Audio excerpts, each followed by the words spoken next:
एक फिल्म दृश्यम जिससे रिलेटेड पता नहीं कितनी कहानियां आपको सुनाई है, लेकिन आज की जो कहानी है उसकी जड़ में दृश्यम तो है, लेकिन कुछ अलग तरीके से। कहानी की जमीन राजस्थान है। राजस्थान के अलवर में एक शख्स रहता है जिसका नाम है नितेश जैन। नितेश जैन पेशे से एक प्रॉपर्टी डीलर है, लेकिन धीरे धीरे फिर वो सट्टा की दुनिया में भी कदम रखता है। सट्टा बाजार, सट्टा के धंधे से जुड़ा होता है। अब जब आप सट्टे की दुनिया में कदम रखते हैं तो अब अच्छे लोगों से तो पाला पड़ेगा नहीं, तो एक से एक छटे हुए बदमाश, क्रिमिनल, डॉन, हिस्ट्री शीटर, उनके साथ जान पहचान होती है। इसी दौरान एक और वाकया होता है कि एक किसी से झगड़ा होता है और नितेश जैन के ऊपर एक मर्डर का आरोप लगता है, एक शख्स के कत्ल का। इस कत्ल के इल्जाम में नितेश जैन पकड़ा जाता है और इसके बाद वो जेल पहुंच जाता है। जेल जाने के बाद जेल में एक से एक लोगों से मुलाकात होती है, उसकी छटे हुए बदमाशों से, हिस्ट्री शीटर से, क्रिमिनल से। कुछ दिनों के बाद जमानत पे वो बाहर भी आ जाता है। इसके बाद सारी जिंदगी अपना जो उसकी रूटीन थी वैसी चल रही होती, सब कुछ ठीक ठाक था 1 फरवरी से पहले तक। 1 फेब इसी महीने अचानक नितेश जैन गायब हो जाता है। अब उसके घर वाले उसको ढूंढते हैं, उसके मोबाइल पे कॉल करते हैं, मोबाइल स्विच ऑफ, पता मिलता नहीं है। इससे पहले भी कई बार वो घर से गायब हुआ था, तो घर वालों को भी लगता है कि कहीं होगा, किसी दोस्त के साथ चला गया होगा, बच्चा तो है नहीं, बड़ा है, तो उसके रूटीन में शामिल था कई बार गायब होना, तो उनको इतनी चिंता होती नहीं। लेकिन 1, 2, 3, 4, 5, 6, 7 दिन हो जाते हैं। 7 दिन तक नितेश जैन घर नहीं लौटता और इस दौरान में उससे बातचीत भी नहीं होती, मोबाइल भी स्विच ऑफ, और इससे पहले कभी नहीं हुआ कि उसका मोबाइल बंद हो।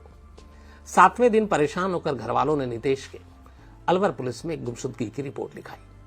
उन्होंने बताया कि उनका बेटा का भाई नितेश जैन गायब है। पुलिस ने गुमशुदगी की रिपोर्ट लिखी। आमतौर पर गुमशुदगी की रिपोर्ट को लेकर जो रवैया होता है अपने देश की पुलिस का, वो बड़ा सा आम होता है। बहुत वो सीरियसली उसको लेते नहीं है जब तक कि बहुत हाई प्रोफाइल केस ना हो।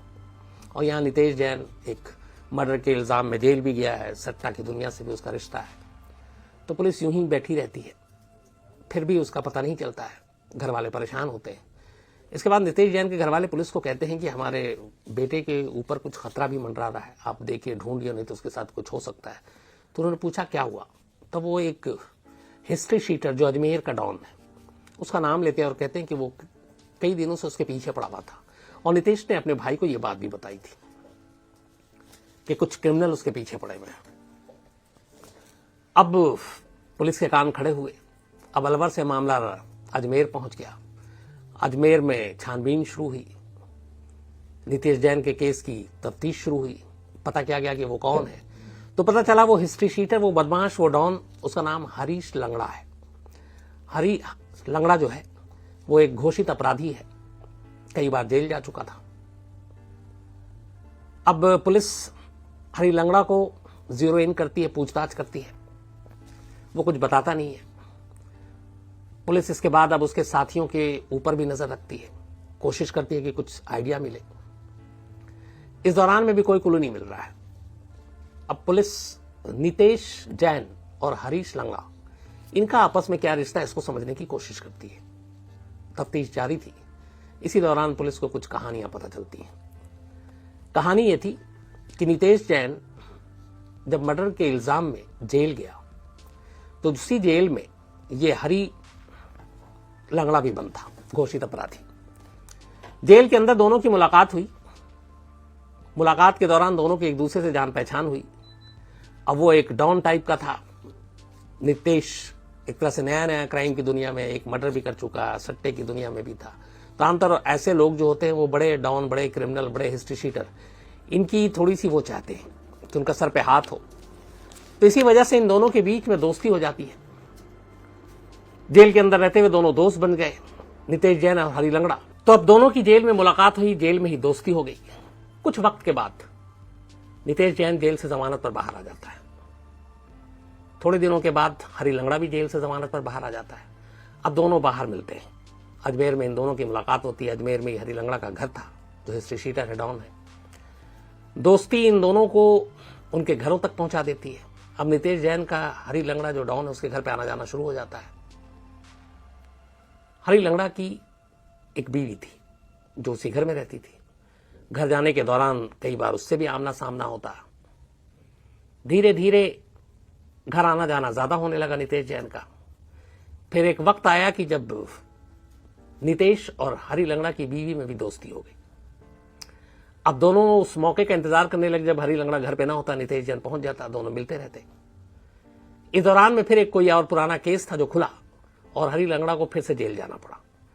अब उसके जेल जाने के बाद रास्ता साफ था नितेश जैन का, और भी जो है वो डर दूर हो गया कि चोरी चोरी मिलना है, चुपके से मिलना है। चूंकि उसे मालूम है कि उसका दोस्त जेल में है तो वो घर जाता अक्सर। तो अब हरी लंगड़ा की बीवी और नितेश जैन, इन दोनों के बीच प्यार हो चुका था। उधर जेल में ये बात किसी तरीके से हरी लंगड़ा तक पहुंच जाती है कि जो तुम्हारा दोस्त है वो तुम्हारी बीवी के करीब आ चुका है। यह सुनकर हरी लंगड़ा को बहुत गुस्सा आता है।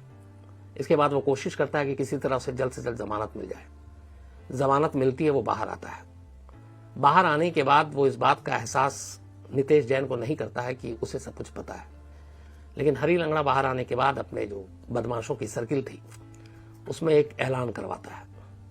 वो कहता है कि मैं एक सुपारी देना चाहता हूं और मुंह मांगी कीमत दूंगा।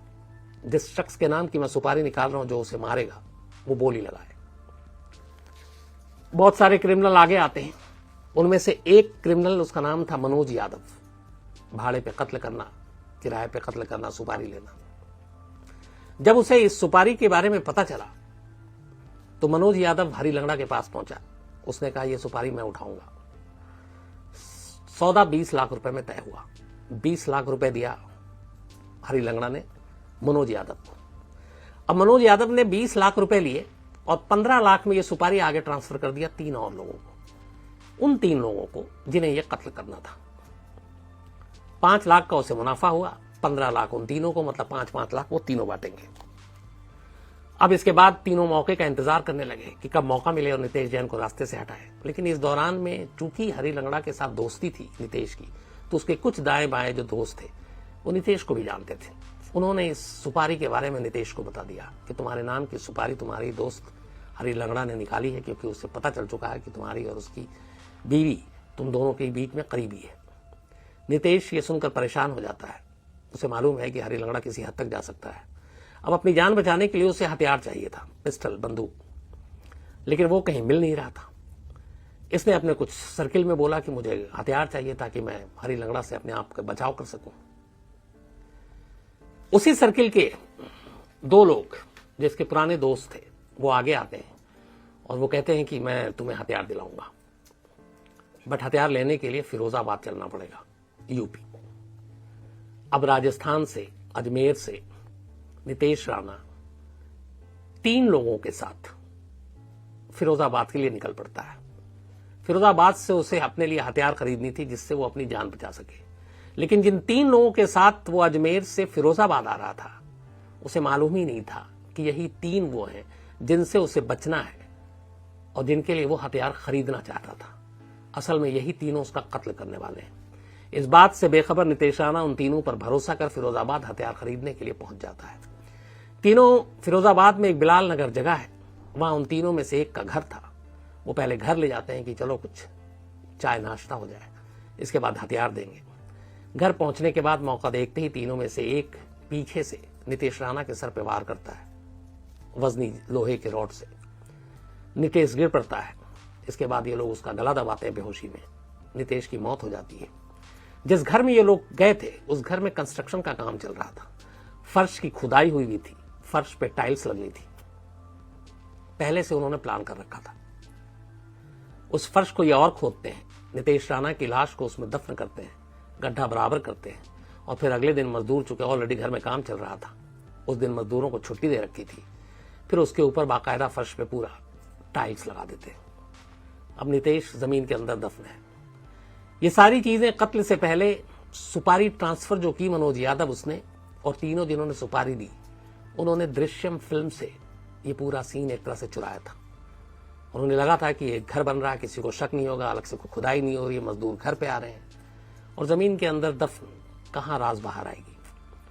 ये सब कुछ करके उन्होंने लाश दफना दी। उसके बाद तीनों निकल गए। यहां पे कहानी का पहला चैप्टर क्लोज होता है। अब इधर 1 से 7 के बीच में घर लौटा नहीं। 1 फरवरी को निकला था नितेश राणा घर से फिरोजाबाद के लिए। 7 दिन बाद घर वालों ने शिकायत की, कंप्लेंट की। पुलिस अब पीछे पड़ी हुई थी। तब इसी दौरान में पुलिस को पता चला कि इधर हरी लंगड़ा जो है मनोज यादव के बड़ा कांटेक्ट में था। इलेक्ट्रॉनिक सर्विलांस फोन के जरिए मनोज यादव का नंबर मिला। पता चला कि हाँ, मनोज यादव संपर्क में है। फिर यह भी पता चला कि मनोज यादव नितेश राणा के भी संपर्क में था, नितेश जैन, माफ कीजिए। अब पुलिस ने सबसे पहले मनोज यादव को उठाया। उठाने के बाद उसको सही तरीके से पुलिस अंदाज में पूछताछ की। उसने एक्सेप्ट किया। उसने कहा कि मुझे सुपारी दी हरी लंगड़ा ने। पुलिस ने इसके बाद हरी लंगड़ा को भी उठा लिया। अब सुपारी देने वाले और सुपारी ट्रांसफर करने वाले दोनों पुलिस के शिकंजे में थे, लेकिन जिन्होंने सुपारी लेकर कत्ल किया वो 3 लोग अभी पुलिस की गिरफ्त से बाहर थे।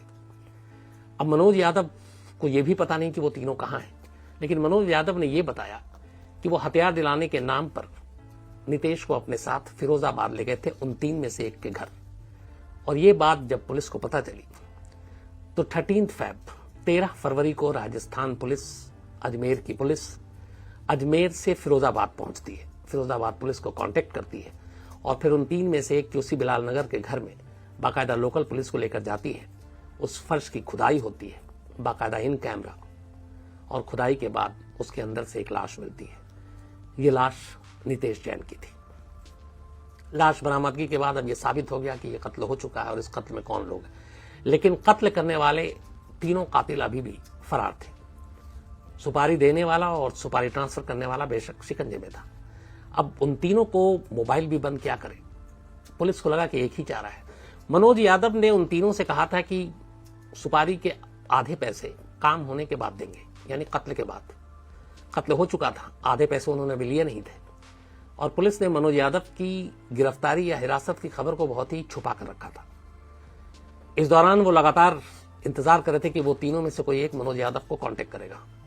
आखिरकार मनोज यादव को उनमें से एक ने फोन किया और उसने कहा कि काम हो गया, बाकी के पैसे। उसने कहा ठीक है, अजमेर आ जाओ, इस जगह पर आ जाओ, इतने बजे आ जाओ, इतने तारीख को आ जाओ। इसके बाद पुलिस ने एक बड़ा सा बैग तैयार किया। उसमें ऊपर असली नोट रखे, नीचे डमी नोट, नकली नोट, कागज सादे। बैग को भरा, मनोज यादव को दिया और उस लोकेशन पे बताए हुए जगह पे पहले से जाकर पुलिस की टीम सादी वर्दी में छुप गई। मनोज यादव को अकेला छोड़ दिया, इस धमकी के साथ कि अगर उसने जरा भी दाएं बाएं किया तो अंजाम बुरा होगा। इसके बाद बताए हुए वक्त पर वो तीनों वहां पहुंचते हैं। जैसे ही मनोज यादव के करीब बैग लेने के लिए आते हैं, पहले से वहां छुपी पुलिस तीनों को दबोच लेती है। अब इस तरीके से 5 गिरफ्तारी हो चुकी थी। नितेश जैन के कत्ल में शामिल पहला जो सुपारी दी हरीश लंगड़ा, जिसने सुपारी ट्रांसफर किया मनोज यादव, और जिन 3 ने सुपारी लेकर कत्ल किया, 5 को गिरफ्तार कर लिया गया। लाश भी बरामद हो गई। अब ये 5 पुलिस के अभी इस वक्त कब्जे में है। पुलिस इनको इंट्रोगेट कर रही है। इसके बाद शायद जुडिशियल कस्टडी में जाएंगे।